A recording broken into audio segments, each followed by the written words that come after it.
మహేష్ గారు, ఇక్కడ అన్నదానం అనేది నిత్యాన్నదానం జరగటం. ఏ మండపంలో అయినా మన నవరాత్రి పూజలు జరిగేటప్పుడు ఒక్కసారి అన్నదానం చేయడం చూస్తాం. ఎక్కడైనా ఇప్పటివరకు నేను విన్నది కూడా. కానీ ఇక్కడేంటి రెగ్యులర్‌గా చేయడం అనేది ఎప్పటినుంచండి? ఇది ఎప్పటినుంచి మొదలుపెట్టారు ఇలా? మేడం గత సంవత్సరం నుంచి అన్నదానం రెగ్యులర్‌గా పెడుతున్నాం మేడం. 9 రోజులు అన్నదాన కార్యక్రమాలు మా కాలనీలో. మా కాలనీ వాసులు ఒక్కొక్క రోజు. ఒక్కొక్క రోజు అట్లా ఫస్ట్ అనుకున్నాం మేడం. స్టార్ట్ చేసినాం. హోమాలు అనుకున్నాము. ఆ రోజు ఈవినింగ్ అన్నదానం పెడతామన్నారు. స్టార్ట్ అయిపోయింది. నెక్స్ట్ డే కూడా హోమం అనుకున్నాం. వాళ్ళు కూడా మేము చేస్తామని అట్లా అందరూ కాలనీ వాసులంతా, పెద్ద మనుషులంతా ఒక్కొక్కరు మనసులో వచ్చేసింది ఇక. ఆ దేవుడు కల్పించేసిండు. ఆటోమేటిక్‌గా వచ్చేసింది. లాస్ట్ టైం 7 డేస్ అయింది మేడం. ఇంకా 2 డేస్, 3 డేస్ కాలేదు. లాస్ట్ టైం గ్రాండ్ సక్సెస్ అయినందుకు ఈసారి మేము అనుకోలే మేడం. ఆటోమేటిక్‌గా అయిపోతున్నాయి. కాలనీలో హోమం చేసినోళ్ళు ఆ రోజు అన్నదానం చేసేస్తున్నారు. అట్లా 10 రోజులు అన్నదాన కార్యక్రమాన్ని ప్రతి ఒక్క కాలనీ పెద్ద మనుషులు, మా యూత్ మెంబర్సు, ఇంతకుముందు మా యూత్ మెంబర్స్ కొంచెం చనిపోయిన వాళ్ళ పేరు మీద ఈ అన్నదాన కార్యక్రమం రెగ్యులర్‌గా చేసినాం మేడం. రోజు 1600 మంది నుంచి 2000 మంది తిన్నారు. మాకు చాలా హ్యాపీగా ఉంది మేడం. ఆల్మోస్ట్ 15,000 నుంచి 20,000 మంది ఇక్కడొచ్చి అన్నదానం చేశారు, చేతికి అడిగారు. అది మాకు చాలా తృప్తినిస్తుంది మేడం. అన్ని దానాల్లో కంటే అన్నదానం గొప్పది అంటారు. నిజంగా మీకు ఆ ఫలితం అందరికీ కలగాలి. ప్రసాదం అనడం ఇంకా మాకు గొప్ప విషయం అవును. అంటారు. అవును. కరెక్ట్ అండి. అలాగే హోమం కూడా కొన్ని హోమాలు చేస్తుంటారు అప్పుడప్పుడు. కానీ రెగ్యులర్‌గా హోమం జరగడం అది పొద్దున ఒకటి, సాయంత్రం ఒకటి ఈ రకంగా ఎప్పటినుంచి ఇది కూడా ఎప్పటి నుంచి మొదలైందండి? మేడం యాక్చువల్‌గా నేను ఒక 1 మంత్ కిందనే సిగ్నేచర్ స్టూడియోస్‌కి ఛాలెంజ్ చేశాను మేడం. రండి ఇబ్రాహీంపట్నం రండి చూడండి. డే 1 నుంచి చూడమని చెప్పాను మేడం. నేను వేరే మండపాలను విమర్శించడం లేదు మేడం. ఒక ఆవేదనతోని చెప్తున్నాను. రండి హోమాలు చూడండి, మధ్యాహ్నం అన్నదానం చూడండి, మన సంస్కృతి చూడండి, మన పోటీలు చూడండి అని మేము ఛాలెంజ్ చేశాం మేడం. చేసిన తగ్గట్టుగానే మేము అన్ని చేసి నిరూపించాము. ఇంకా కూడా 2 రోజులు టైం ఉంది మేడం. మా గణనాథుడు ఆశీర్వాదం ఇస్తున్నాడు మేడం. అక్షంతలతోని అయోధ్య అక్షంతలతోని ఆశీర్వాదం నెత్తి మీద పడడం తెలంగాణ కాదు మేడం, ఇండియాలోనే ఇంతవరకు ఒక గణేశుడు అక్షంతలు మేడం ఫస్ట్ టైం మేడం. అందుకే రమ్మంటున్నాము. మా ఇబ్రాహీంపట్నం వచ్చి చూడమంటున్నాం. ఇబ్రాహీంపట్నం రంగారెడ్డి జిల్లాకు రమ్మంటున్నాము. అదేవిధంగా మేడం మేము నిమజ్జన కార్యక్రమం కూడా ఛాలెంజ్ చేసినాం మేడం. మనము ఇంత పూజలు చేసి మనం మురికి నీళ్ళలో వేస్తాము. గవర్నమెంట్ ఇనిషియేట్ తీసుకునేది కాదు, మనం ఇనిషియేట్ తీసుకుందాం. ఒక గుంత తీసుకుందాం, తొవ్వాల వాటర్ పోసి వినాయకుని నిమజ్జనం చేద్దామని మేము మా యొక్క ఇబ్రాహీంపట్నం మున్సిపల్ చైర్మన్నే కానీ ఇబ్రాహీంపట్నం ఎమ్మెల్యే కానీ రిక్వెస్ట్ చేసి మా ఇబ్రాహీంపట్నం చెరువు చాలా మంచి వాటర్ మేడం, ఆ చెరువులనే మేము నిమజ్జనం చేద్దామని ఒక సాంప్రదాయబద్ధంగా మంచి వాటర్లో వేసి అందరికి ఒక ఇన్స్పైర్ కావాలని చూస్తున్నాం మేడం. మేము ఇప్పుడు నిమజ్జన కార్యక్రమం ఎప్పుడు జరుగుతుందండి మేడం? యాక్చువల్గా నిన్నటితో జరగాలి మేడం. మేము ఎప్పుడు 16 రోజులు తీస్తాం మేడం, 20 సంవత్సరాల నుంచి.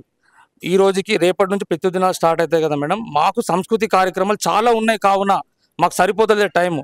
దేవుణ్ణి ఇంకా మాకు వేయాలనిపిస్తలేదు మేడం, ఇంకా ఉంచుకుందాం అనిపిస్తుంది. అందుకని సంస్కృతి 21 టీంలు వచ్చినాయి మేడం, భజన టీంలు. ఈసారి ఇబ్రాహీంపట్నం చరిత్రనే, రంగారెడ్డి చరిత్రనే భజన కార్యక్రమాలు మా యొక్క గ్రామంలో జరిగినాయి మేడం. ఛాలెంజ్ చెప్తున్నాను. తిప్పాయిగూడ, దండుమైలారం, పోల్కంపల్లి అన్ని ఊర్లు మేడం. అందులో బెస్ట్ 4 టీంలు తీసుకుంటున్నాం మేడం.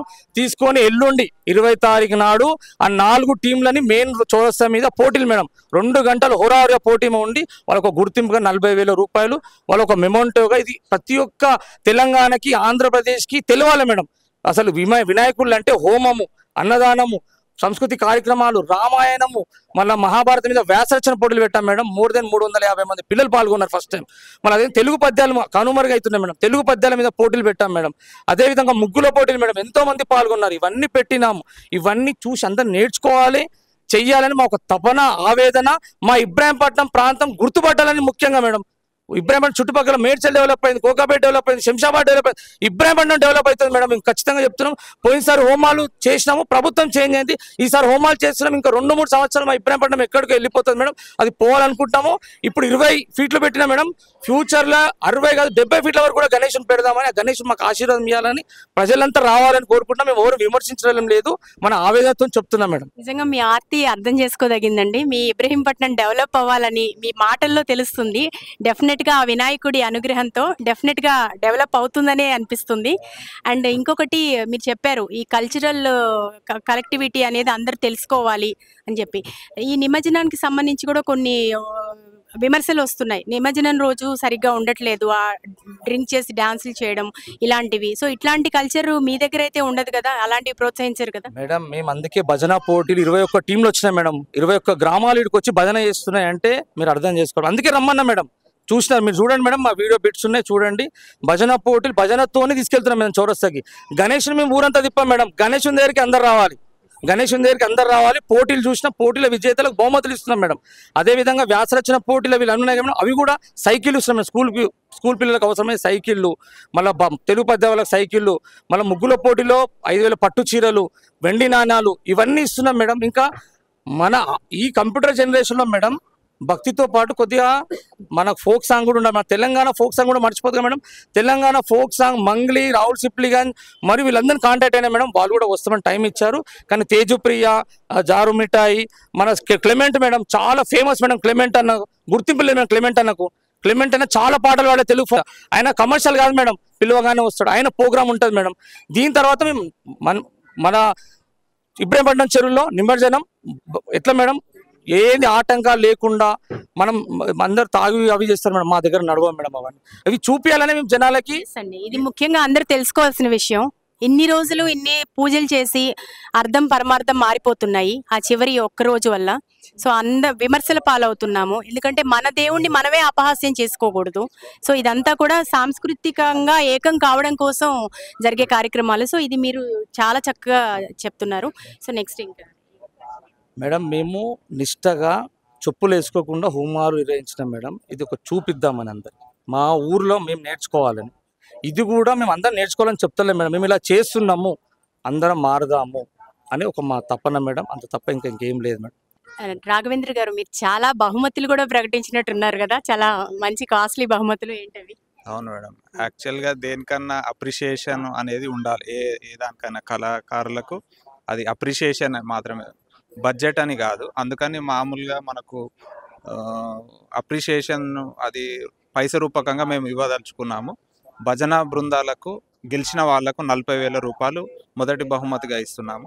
రెండో బహుమతిగా 20,000 రూపాయలు మేము ప్రకటించాము.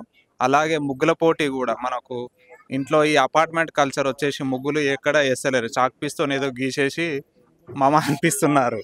అందుకని చుక్కల ముగ్గు అని పెట్టి చాలా పిల్లలు ఈరోజు మీరు చూస్తే చుక్కల ముగ్గులు వేసి చాలా ఒక 300 మంది దాకా ముగ్గుల పోటీలో పాల్గొన్నారు. వాళ్ళకు కూడా ముగ్గుల పోటీలో ఉన్న వాళ్ళకు కూడా 5,000 పట్టు చీర మరియు మొత్తం 5 బహుమతులు పెట్టాము. 5,000 ఫస్ట్, సెకండ్ 5,000 పట్టు చీర, 3, 4, 5 బహుమతులుగా వెండి నాణాలు పెట్టాం మేడం.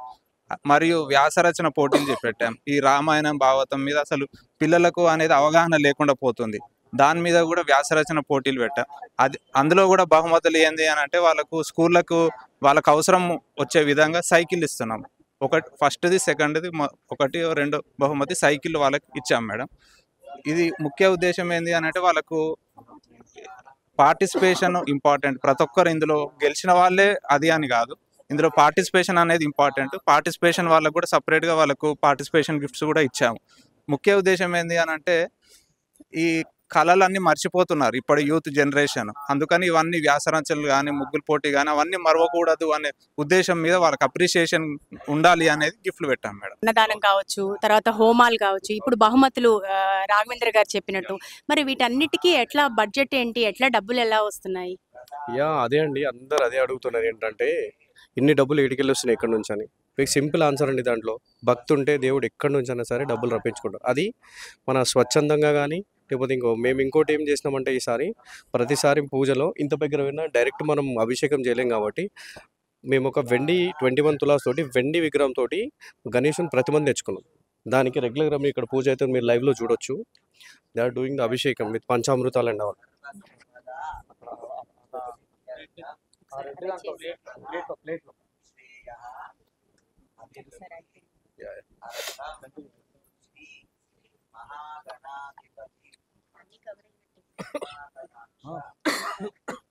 సో బేసికలీ కూడా మీరు చూసారు కదా అభిషేకం విగ్రహాన్ని. మ్యాక్సిమం అందరు పీపుల్ ఏం చేస్తారంటే విగ్రహం పెద్దగా కనబడాలని హాలో ఉన్న విగ్రహం పెడతారు. అంటే లోపల నుంచి ఇట్లా ముద్రలాగా చేస్తారన్నమాట. అది మన హిందూ ధర్మానికి సంబంధించి మన హిందూ ధర్మంలో ఏం చెప్తారంటే అభిషేకం చేసే విగ్రహం ఏదైనా సరే సాలిడ్గా ఉండాలన్నమాట. There should be no holes in it. మంచి నిండుగా ఉండాలని ఎట్లా కోరుకుంటాం, మనం దైవాన్ని ఫస్ట్ నిండుగా చూస్తే మన మనసు కూడా నిండుగా నిండిపోతుంది అనమాట. మనం హోల్డ్ ఉన్నది పెట్టినాం అనుకో, పాజిటివ్ అనేది ఎప్పుడైనా మిస్ అయిపోతాం. ఆ పాజిటివిటీని, పవిత్రతను అంత తీసుకురావాలంటే మనం అభిషేకాలన్నీ పంచామృతాలు, చక్కెర, పెరుగు, నెయ్యి, పాలు, తేనె, ఈ 5తో పంచామృతాలన్నీ 9 days అభిషేకం చేసి 11th day రోజు అది ఇప్పుడు మరి ఎవరికి ఇస్తారని మీరు క్వశ్చన్ అడగొచ్చు నన్ను. సో బేసికల్ మీరు డబ్బులు వేస్తారని అడిగారు కదా, హియర్ ఇస్ ద ఆన్సర్. మేము ఏం చేస్తామంటే ప్రతి భక్తునికి ఇప్పుడు అదృష్టం అందరికి, నాకు లాస్ట్ టైం లడ్డూలోని అదృష్టం దొరికింది, మా చిన్న లడ్డు మా మహేష్కి దొరికింది, విగ్రహం ఇప్పించే అదృష్టం మా రావేందర్కి దొరికింది. సో మేమేమనుకున్నాం అంటే అందరు అనుకుంటున్నారు సరే వీళ్ళే పెడుతున్నారు వీళ్ళే తీసుకుంటున్నారని. మేము ఒక ఐడియా ఏమనుకున్నాం అంటే సరే let's do a lucky draw. ఈ విగ్రహం అనేది మనం ఒక 100 రూపీస్ టోకెన్ పెట్టి మరీ ఎక్స్పెన్సివ్ పెట్టేస్తే ఎవ్రీబడి కాంట్ అఫోర్డ్. దర్శనం దగ్గరికి వచ్చిన వాళ్ళు ఎవరైతే ఇంట్రెస్ట్ ఉన్నారో టోకెన్ తోడు 100 రూపీస్ టోకెన్ తీసుకొని ఎవ్రీబడి కెన్ పార్టిసిపేట్. ఆ టోకెన్ తీసుకొని మేము 28th రోజు అందరి మధ్యలో లైవ్గా దాన్ని ఆప్షన్ చేస్తాం అనమాట. తీస్తాం దాన్ని లక్కీ డ్రా తీసిన తర్వాత ఎవరైతే లక్కీ డ్రా విన్నర్ ఉంటారో we'll announce then and there. దానిపైన ఫోన్ నెంబర్ ఉంటుంది. విల్ గివ్ దమ్ దట్ 21 తులాస్ వెండి విగ్రహం విచ్ ఈజ్ అరౌండ్ ఆల్మోస్ట్ 17,500. అట్లా మాకు ఒక 20-30,000 జమ అవుతాయి అనమాట. దాంతో మేము దీంట్లో కొలాబరేట్ చేసుకొని మళ్ళీ మా పాకెట్స్ చేసి మేము అట్లా మనీ ఎంత జమ చేసి ఇంత ఘనంగా ఇంత పెద్ద సెటప్లు కానీ ఇంత పెద్ద భారీ విగ్రహం కానీ అందరి మా కాలనీవాసుల సహకారంతో ఇట్లా సక్సెస్ఫుల్గా మేము ప్రోగ్రామ్ ముందుకు తీసుకెళ్తూ ఉంటాం.